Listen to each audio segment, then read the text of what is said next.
Dicen que uno nunca conoce realmente a su familia hasta que se habla de dinero. En el corazón de Guadalajara, entre los muros antiguos de una casona colonial y los rumores que circulan como viento entre los portales, una mujer que lo dio todo está a punto de descubrir lo poco que significó su sacrificio para quienes más amaba. Pero lo que nadie sospecha es que ella lo sabía todo desde el principio.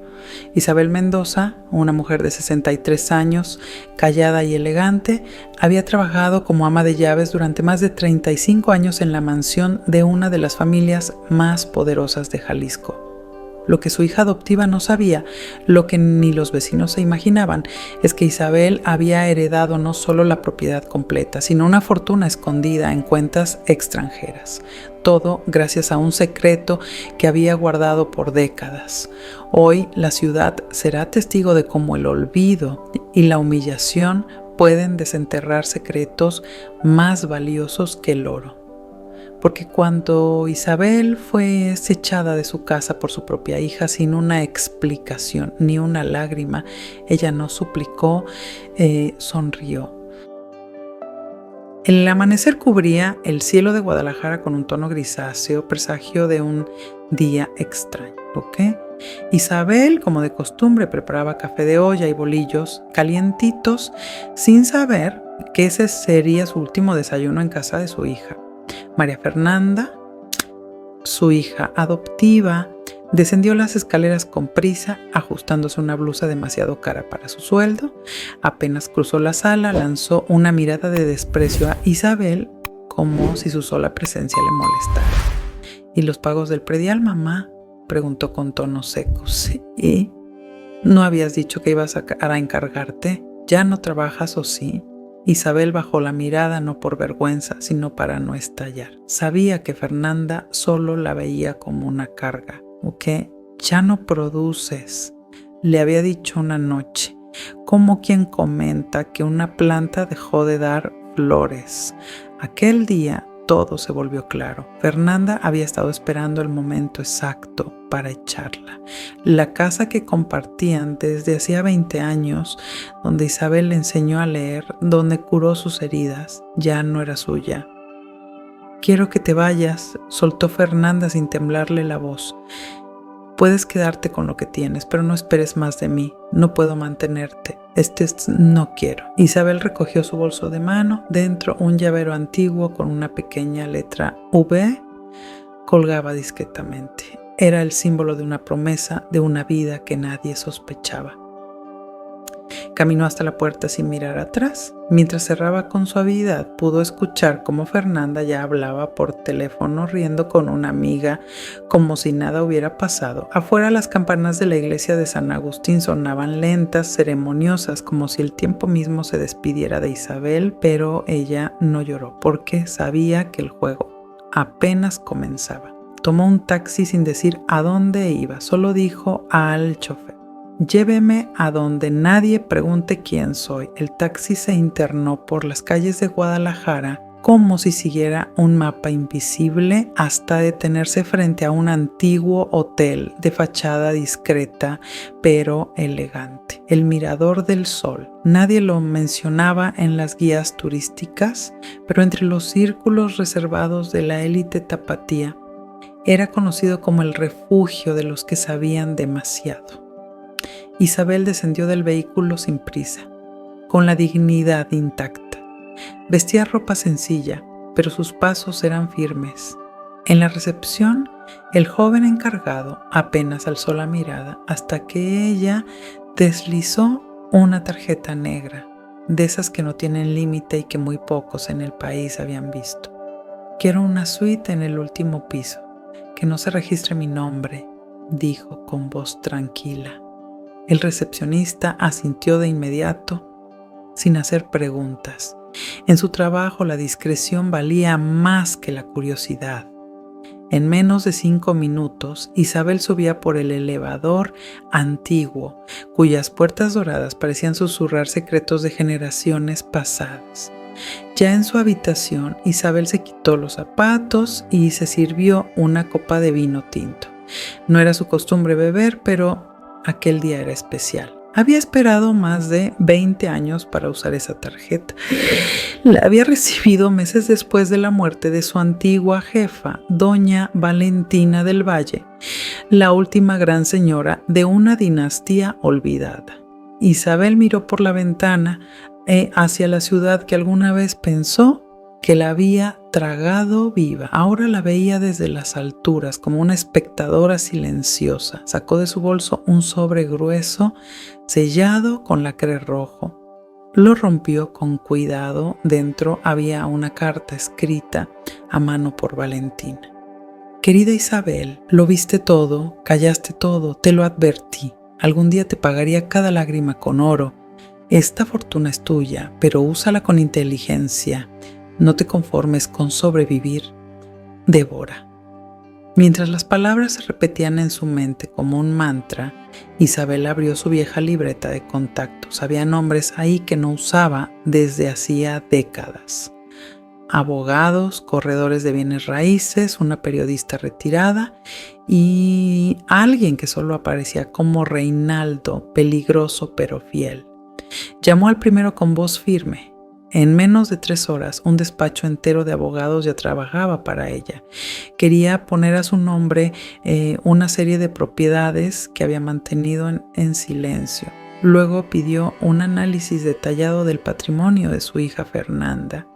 Lo quería todo: cuentas, deudas, hipotecas, no por venganza, sino por estrategia.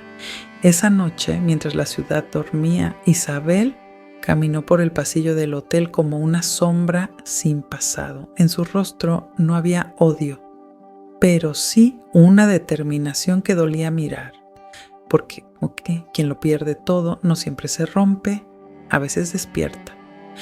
Al llegar a la terraza del Mirador del Sol, encendió un cigarro, el primero en años, y dejó que el humo se llevara el recuerdo de Fernanda. No era una madre sin hogar, era una mujer con poder, y había llegado la hora de usarlo. A la mañana siguiente, Isabel se despertó temprano. Aunque no había nadie que esperara su café ni su voz suave deseando buenos días, la soledad les había distinta ahora. No era abandono, era libertad. Se vistió con una blusa color esmeralda que no había usado desde el velorio de doña Valentina. En el espejo vio a una mujer nueva. No más silencios, no más lamentos, solo pasos firmes. Mientras desayunaba fruta fresca en el balcón, recibió un mensaje cifrado de uno de los contactos más antiguos de su libreta. Reinaldo: nos vemos en la plaza de San Juan de Dios. Trae solo lo que puedas quemar. Isabel sonrió. Reinaldo era uno de esos hombres que habían vivido entre los márgenes de la ley, pero que le debían la vida y lo sabían. Esa tarde, la plaza estaba llena de vendedores ambulantes, turistas y murmullos. Isabel se sentó en una banca como una visitante más. A los pocos minutos, un hombre alto, con sombrero y lentes oscuros, se sentó a su lado sin mirarla. Pensé que estarías muerta, Isa. Sí, murmuró él con un dejo de nostalgia en la voz. Pero las brujas viejas nunca caen del todo, ¿verdad? Yo no caí, me empujaron, pero ahora aprendí a caer de pie, respondió ella sin girar el rostro. Hablaron sin moverse. Isabel le entregó un sobre con fotografías antiguas y una lista de nombres, gente que alguna vez intentó comprar su silencio cuando trabajaba para los del Valle, políticos, empresarios, incluso un juez federal, todos con secretos, todos creyendo que ella había olvidado. ¿Quieres que los asustemos?, me preguntó Reinaldo divertido. Quiero que sepan que estoy viva, nada más. Por ahora, dijo Isabel mientras se levantaba con elegancia letal. De vuelta en el hotel, la esperaba un abogado joven enviado por el bufete que había contratado. Traía los papeles de transferencia de 2 departamentos de lujo en Zapopan, además del informe completo sobre Fernanda. Lo leyó sin sorpresa. Deudas escondidas, tarjetas vencidas, inversiones fallidas.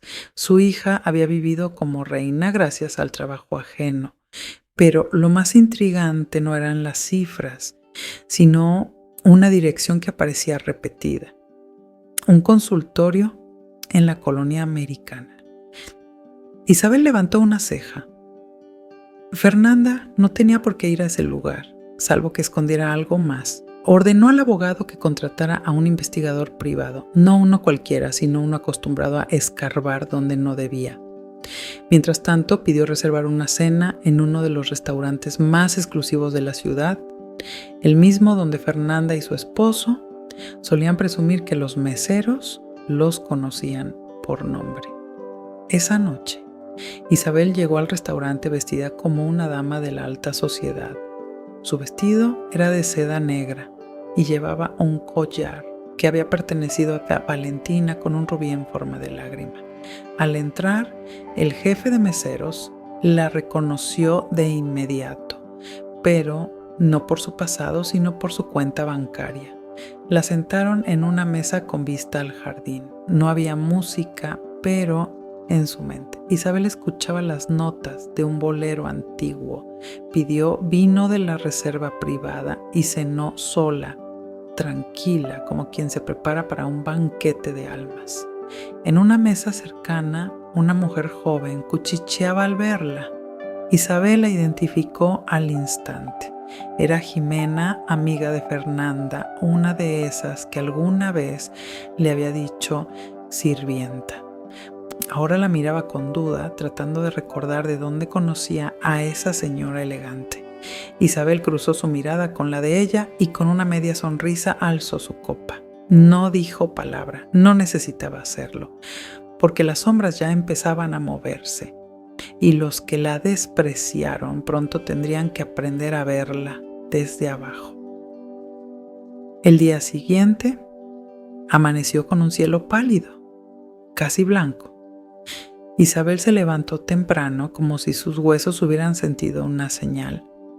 El investigador privado que había contratado, un hombre llamado Lorenzo Salazar, la esperaba en el lobby del hotel. Era un tipo flaco, con cara de no dormir bien y una voz grave como de actor de radionovela. «Señora Mendoza», dijo quitándose el sombrero, «lo que encontró en ese consultorio no es cualquier cosa». Subieron a la suite y Lorenzo le mostró un sobre con fotografías. Isabel tomó la primera imagen y sintió un golpe seco en el pecho. Ahí estaba Fernanda saliendo del consultorio con un hombre delgado de cabello canoso con bata blanca. El letrero decía Clínica de Fertilidad, Dr. Nicolás Ríos. ¿Fertilidad?, susurró Isabel confundida. Pero Fernanda siempre dijo que no quería hijos, que los niños eran una carga. Lorenzo asintió, pero luego le mostró un documento más, una prueba genética. Era una copia de un análisis de ADN comparando el perfil genético de Fernanda con el de una niña de 6 años. Abajo, la conclusión era contundente. No hay relación biológica. Fernanda no solo tiene una hija, la adoptó en secreto, pero el asunto no termina ahí. Continuó Lorenzo entregándole un expediente más grueso. Encontré pagos mensuales a una mujer llamada Dalia Ortega, ex empleada del mismo consultorio. Y hay correos electrónicos entre ella y Fernanda discutiendo sobre dinero, amenazas, silencio. Isabel sintió que el aire le faltaba por un instante. Algo no cuadraba. ¿Por qué su hija le habría ocultado algo así? ¿Por qué adoptar una niña y después vivir como si nada? Pero entonces Lorenzo soltó la bomba. Esa niña podría no ser cualquier niña. Dalia fue madre de una paciente de la señora Valentina y según los registros, la pequeña fue dada en adopción a cambio de dinero, el mismo dinero que empezó a desaparecer de las cuentas de la señora del Valle en sus últimos meses de vida. Y Isabel se quedó en silencio, como si los recuerdos hubieran bajado en tropel sobre ella. recordó los rumores, las llamadas nocturnas, las visitas misteriosas al consultorio y cómo Valentina había comenzado a desconfiar de todos, incluso de su propia familia. ¿Quieres que siga investigando, Tito?, preguntó Lorenzo con voz baja. Sí, dijo Isabel con firmeza. Quiero saber quién es esa niña. Quiero saber qué hizo Fernanda con el dinero que no era suyo. Y si tocó algo que pertenecía a Valentina, entonces la guerra apenas empieza. Más tarde, Isabel tomó su auto nuevo, un sedán negro con cristales polarizados, comprado discretamente bajo un alias, y condujo hasta el parque donde solía pasear con Fernanda de niña. Necesitaba recordar, ver si quedaba algo de la ternura que alguna vez la hizo llamarla hija. Pero no encontró consuelo, solo vio a madres jugando con sus hijos, ajenas al pasado, al engaño, a la traición. Encendió el motor y se dirigió al cementerio de Santa Paula, donde descansaban los restos de Valentina. Frente a la lápida, Isabel se arrodilló y colocó una flor blanca. No dejé que te robaran en vida, y no lo haré ahora que estás muerta, susurró, y con esa promesa se puso de pie como una sombra que empieza a tomar forma, preparándose para la tormenta que ella misma estaba a punto de desatar. Las nubes empezaron a cubrir el cielo de Guadalajara como si fueran un presagio. Isabel había pasado la noche en vela revisando los documentos que Lorenzo le había dejado. Las conexiones eran más profundas de lo que había imaginado. Valentina no solo había sido una señora poderosa, sino también una mujer que sabía demasiado, y ahora parte de ese conocimiento estaba en manos de Isabel. Decidió visitar a Dalia Ortega. No podía depender solo de informes, necesitaba ver a los rostros detrás de las mentiras. Con la dirección en mano, llegó a una vecindad antigua en la colonia El Retiro. La fachada estaba desgastada, con ropa tendida, cruzando de un lado a otro del pasillo central. Dalia abrió la puerta con desconfianza.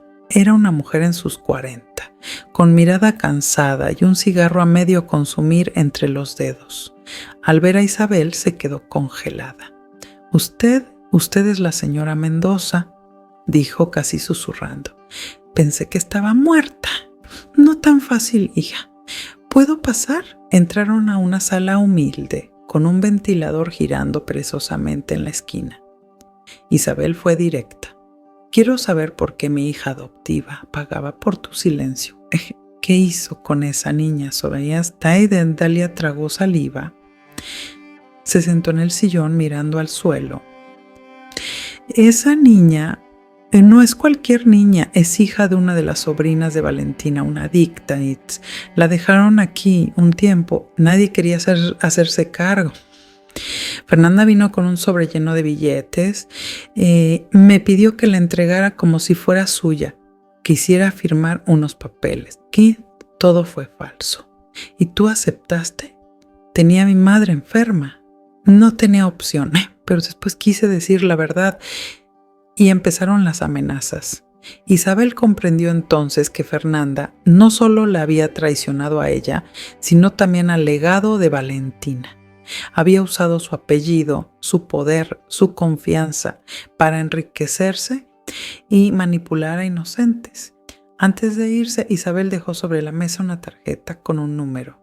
Si alguien más te amenaza, se llamas. A partir de hoy no estás sola. Esa misma tarde, Isabel visitó al notario de confianza de Valentina. Llevaba una copia del testamento original y una versión más reciente que había conseguido a través de sus abogados. Lo que descubrió ahí confirmó sus sospechas. El patrimonio estaba destinado en gran parte a causas sociales, fundaciones y al mantenimiento de la Casona del Valle. Pero, curiosamente, había un anexo nuevo con fecha cercana a la muerte de Valentina, donde figuraba Fernanda como beneficiaria secundaria. Ese anexo No tiene las firmas auténticas, dijo el notario ajustándose los lentes. Esto huele a falsificación.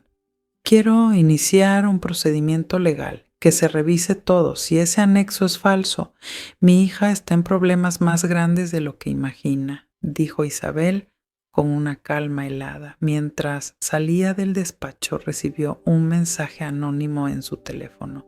Sabemos lo que estás haciendo, detente. No escarbes más. Isabel no respondió, guardó el celular y caminó hacia la plaza más cercana donde niños jugaban y vendedores ambulantes gritaban sus ofertas. El mundo seguía girando, ignorante del remolino que se estaba formando bajo sus pies. Esa noche, al volver al hotel, recibió una llamada de Reinaldo. Isa, y creo que alguien me sigue. No dije tu nombre, pero ten cuidado. Esto ya no es solo un asunto familiar. Lo sé, dijo ella, pero ya no hay vuelta atrás. Ellos comenzaron este juego. Ahora es mi turno de mover las piezas. Y colgó mirando por la ventana de su suite mientras en el cielo los relámpagos rompían la oscuridad como si los secretos empezaran a gritar desde lo más profundo de la ciudad. La lluvia caía con furia sobre las calles empedradas del centro.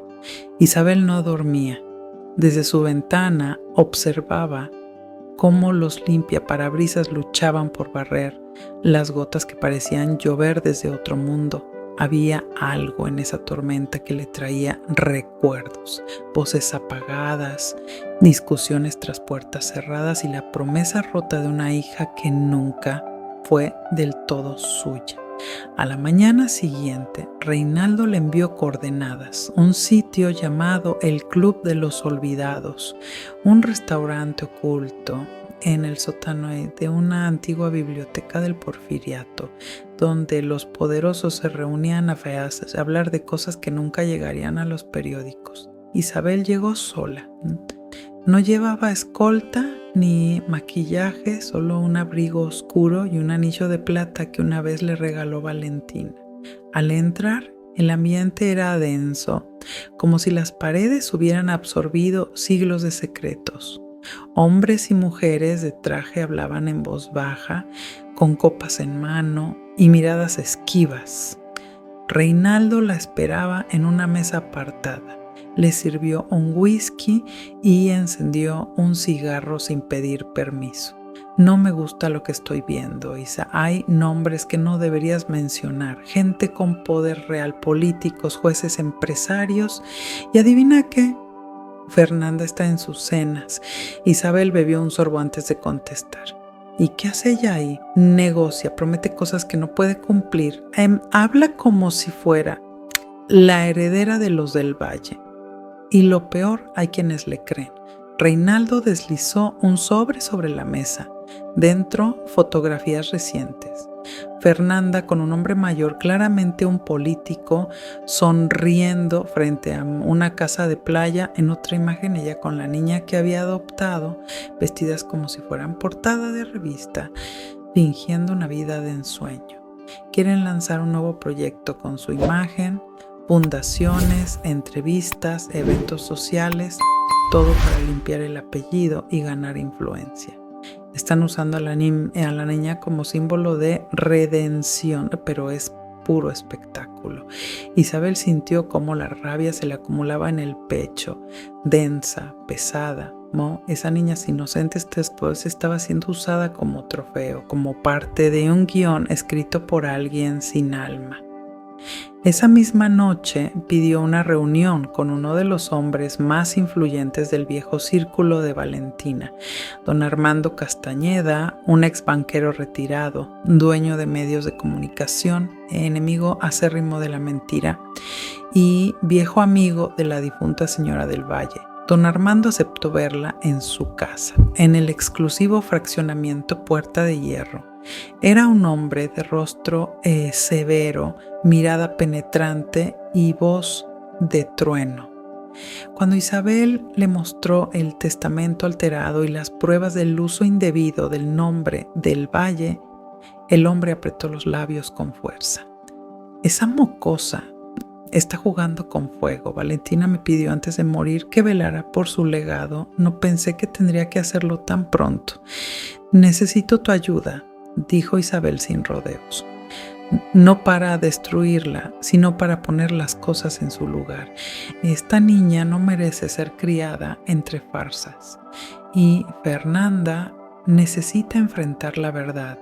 ¿Y tú qué ganas? Isabel lo miró sin parpadear. Paz. Don Armando asintió lentamente. Sacó su teléfono y marcó un número. Mañana saldrá una nota discreta, pero poderosa, hablando de irregularidades en las propiedades de Fernanda Mendoza. Si ella responde, se hunde más. Si calla, le quitarán credibilidad. Y ahí es donde tú entras, como la verdadera heredera moral de Valentina. Isabel agradeció, se levantó con firmeza y se despidió. Mientras caminaba hacia la salida, supo que había cruzado una línea de la cual ya no podía regresar. Esa noche en su suite observó el expediente de la niña. Se llamaba Camila. Tenía 6 años, cabello rizado y ojos grandes como los de una niña que alguna vez Isabel cuidó cuando Valentina aún vivía. ¿Sería la misma sangre? ¿El mismo destino? Suspiró profundamente. Ya no era solo cuestión de herencia, era justicia, era proteger a los que no podían protegerse, era a limpiar el nombre de quien le dio todo y recuperar el suyo propio. El día amaneció con el aire más denso de lo habitual, como si la ciudad respirara con dificultad. Isabel despertó con una extraña inquietud. Algo en el ambiente le decía que las cosas ya se estaban moviendo. Al encender la televisión, la noticia ocupaba el bloque principal en los noticieros locales. Investigación abierta sobre propiedades irregulares vinculadas a Fernanda Mendoza, posible falsificación de documentos y lavado de dinero. Isabel no sonrió. Sabía que no había motivo para festejar. Ese era apenas el primer disparo en una guerra que apenas comenzaba. Minutos después, su teléfono vibró. Era una llamada del número de Fernanda. Dudó unos segundos antes de contestar. ¿Qué hiciste? Soltó la voz al otro lado, temblorosa, pero no por tristeza, por miedo. Lo que tú deberías haber hecho hace mucho, decir la verdad. ¿Quieres arruinarme? ¿Eso es lo que quieres? Tú solita hiciste eso. Yo solo encendí la luz, respondió Isabel con frialdad. Fernanda colgó sin decir más. No había súplica, no había lágrimas, solo un silencio cortante. Y ese silencio le dejó claro a Isabel que su hija ya no iba a retroceder, iba a pelear, y pelear sucio. Esa tarde, Lorenzo Salazar llegó al hotel con noticias nuevas. Había conseguido el acta original de nacimiento de Camila. La niña no era hija adoptiva legal de Fernanda, era hija de una joven llamada Carolina del Valle, sobrina de Valentina, una muchacha que había desaparecido misteriosamente hacía 6 años, justo después de dar a luz. Nadie sabe qué pasó con Carolina. La última vez que la vieron fue entrando al consultorio del doctor Ríos. Luego, nada. Ni una denuncia, ni una aparición, solo silencio. Isabel sintió cómo se le erizaba la piel. Si esa niña era de sangre del Valle, entonces Fernanda no solo había mentido, había ocultado algo mucho más grave, un posible crimen. Tenemos que encontrar a Carolina, viva o muerta. Esta historia no termina sin ella. Lorenzo asintió. Tenía contactos en la policía, en clínicas privadas, incluso entre reporteros de Nota Roja. Si alguien sabía algo, él lo haría hablar. Esa noche Isabel recibió un paquete sin remitente en la recepción del hotel. Dentro había una fotografía antigua, una nota escrita con tinta roja y un mechón de cabello oscuro. La nota decía: algunas sombras no quieren que abras la puerta, Isabel. Detente antes de que sea tarde. ¿Ok? La fotografía mostraba a Carolina con Camila en brazos, recién nacida. La imagen fue tomada en una habitación blanca, fría. que Isabel reconoció al instante. Era uno de los cuartos secretos del sótano de la mansión del Valle, un lugar que nadie usaba desde la muerte del esposo de Valentina y que supuestamente había sido cerrado para siempre. Isabel sintió un escalofrío. Algo había sucedido ahí, algo que Valentina intentó enterrar y que Fernanda tal vez había profanado. Sin perder tiempo, llamó a Reinaldo. Necesito que entres conmigo a la mansión esta noche, sin testigos. Vamos al sótano. A las 3 de la mañana la ciudad dormía, pero Isabel, enfundada en ropa oscura, descendía con Reinaldo por las escaleras de servicio de la antigua casona del Valle. Entraron por la puerta trasera donde aún conservaba llaves que nadie sabía que tenía. El sótano olía a humedad y a encierro. Cada paso que daban levantaba polvo y memorias. Al fondo, tras un armario de madera maciza, hallaron la entrada oculta, una puerta sin pomo que solo se abría presionando 3 ladrillos específicos. Isabel los conocía bien. Adentro encontraron lo que parecía ser una habitación de parto improvisada. Camilla vieja, sábanas blancas amarillentas por el tiempo y frascos de medicamentos olvidados. Y en una pared con lápiz labial rojo, un mensaje. Ella lloró, pero nadie escuchó. Isabel retrocedió un paso. La escena era más siniestra de lo que imaginó. Ya no se trataba solo de una herencia ni de una mentira. Se trataba de una verdad oculta a fuerza de miedo y silencio, y en el centro de todo, su hija. Isabel se giró hacia Reinaldo. Ya no hay duda, Carolina estuvo aquí y alguien no quiso que saliera. Él asintió serio. Esto ya no es solo tu historia, Isa, es una historia que puede tumbar familias enteras. Entonces vamos a contarla completa. Y así, mientras la ciudad seguía ajena al horror que dormía bajo sus pies, Isabel Mendoza dio otro paso hacia la verdad. Un paso que la llevaría directo a los rincones más oscuros del pasado y que quizá también la pondría en la mira de quienes no perdonan el pecado de recordar demasiado. Isabel no pudo dormir. Desde la visita al sótano algo se había movido dentro de ella. No era miedo, era una mezcla amarga de ira y compasión. Sabía que lo que descubrieron no solo era una pieza más del rompecabezas, sino la raíz de todo. La desaparición de Carolina no había sido un accidente, había sido el principio de la farsa. Al amanecer, el cielo de Guadalajara se pintó de un rojo profundo, como si la ciudad entera se preparara para una batalla. Isabel se reunió con Lorenzo y Reinaldo en una cafetería discreta. Habían localizado a una enfermera retirada que trabajó en la mansión del Valle los últimos años de Valentina. Se llamaba Lucía Márquez y vivía en Tequila, a poco más de 1 hora de la capital. Condujeron sin hablar, dejando que el paisaje agavero les limpiara la mente.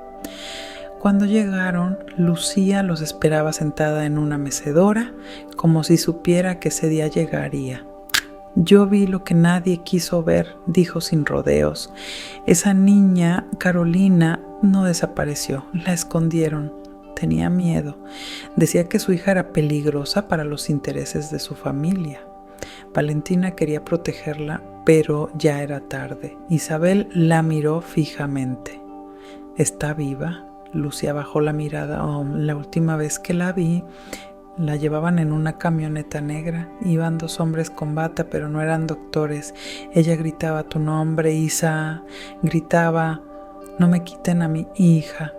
Y luego nadie la volvió a ver. Un silencio pesado cayó sobre el grupo. Isabel apretó los puños. Fernanda había estado detrás de todo desde el inicio. No solo se robó la niña, se robó una vida entera, una identidad, un apellido, una herencia.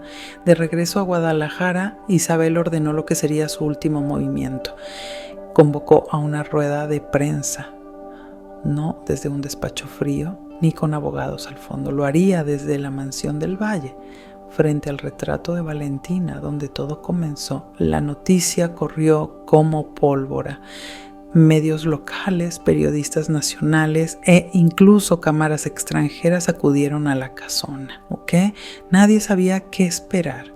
Solo sabían que la mujer que aparecía ahora en los titulares, la ama de llaves heredera, como la llamaban, tenía algo grande que decir. La sala principal se llenó. Isabel entró vestida de blanco, con un cuaderno en mano. No leyó discursos, solo habló. Durante años viví a la sombra de esta familia. Vi cómo el poder devoraba la bondad, vi cómo el dinero borraba la memoria. Hoy vengo a contarles lo que muchos quisieron enterrar. Habló de Carolina, de la niña robada, de los documentos falsificados, de la red de corrupción que usaba fundaciones y adopciones como fachada. Mostró las pruebas, expuso nombres y luego con voz serena apuntó al final de su discurso: mi hija adoptiva no es víctima de nada, es arquitecta de su mentira y ahora tendrá que responder ante la ley. El escándalo fue inmediato. Esa misma noche, la policía detuvo a Fernanda al intentar abordar un vuelo privado en dirección a Panamá. Se le acusó de fraude, suplantación de identidad, desaparición forzada y tráfico de influencias. La ciudad estalló en rumores. Unos la defendían, otros la condenaban, pero nadie volvió a verla como la mujer ejemplar que fingía ser. Camila, la niña, fue puesta bajo custodia temporal del DIF. Isabel solicitó la tutela legal, no por culpa ni por redención, sino porque sabía que era la única que podía protegerla de las hienas que aún rondaban. Mientras tanto, Reinaldo y Lorenzo cerraron los últimos cabos sueltos. El consultorio del doctor Ríos fue clausurado. Don Armando, con sus medios, limpió el nombre de Valentina. Y la casona del Valle volvió a brillar no como símbolo de poder, sino como lugar de justicia. Una tarde, Isabel subió sola al balcón más alto de la mansión. Llevaba una copa de vino y una fotografía antigua en la mano. Ella, Valentina y una niña de rizos idénticos a los de Camila. Tardé mucho, pero al final lo hice bien. Susurró al viento. La ciudad bajo sus pies seguía viva, llena de secretos, llena de historias por contar, pero esta, la suya, por fin tenía un cierre. Han pasado 3 semanas desde que Fernanda fue arrestada. La ciudad ya se ha acostumbrado a verla en los noticieros, con el rostro desencajado, los ojos sin brillo, enfrentando cargos que podrían encerrarla por décadas. Algunos la defienden, aún atrapados en la imagen que ella vendió. Pero la mayoría ahora guarda silencio, porque saben que detrás de cada sonrisa hay una historia que no se contó hasta ahora. Isabel no ha dado más declaraciones. Después de la conferencia se retiró de la vida pública, rechazó entrevistas, portadas, documentales, dijo que no buscaba fama, solo justicia. La mansión del Valle permanece en su poder, pero ya no es un mausoleo de secretos. La ha convertido en una fundación con salones de música, lectura y apoyo legal para mujeres mayores que fueron explotadas por sus familias.